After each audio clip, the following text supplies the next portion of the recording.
How to fix no server connection error in the Shadow Fight 4. Hey guys, welcome back to this new video in which I am going to show you that how to fix network error or the no server connection error in the Shadow Fight 4.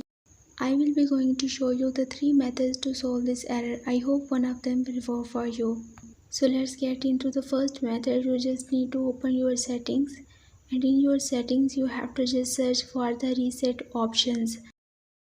Once you find, you have to just click to open it. So now click on the reset Wi-Fi mobile and the Bluetooth option, and here you have to just select for your network that you are using and then click on the reset settings. Here you have to just put here your PIN or the pattern that you are using for your device security. Once you done, click on the next. So yes, perfectly, you are here. Click on the reset settings and then you can see that your data warning is here. Once you done, you have to just again click on it.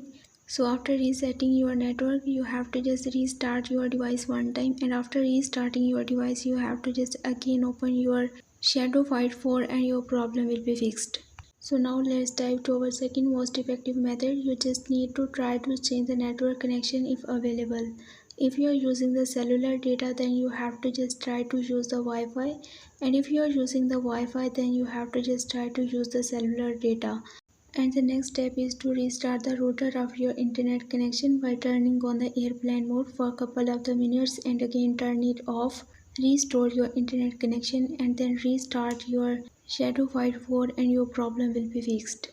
So now moving to our third method, you just need to tap and hold on your game app and then click on the app info. So yes, perfectly, you are here. Click on the storage and the cache and then click on the clear cache first and then click on the clear storage and then OK. Once you're done, you have to just uninstall your game app and then you have to just wait for some time, and after some time you just need to again install your game through your Play Store or App Store. So after reinstallation, you have to just make sure that you are connected with a stable internet connection and your problem will be fixed 100%.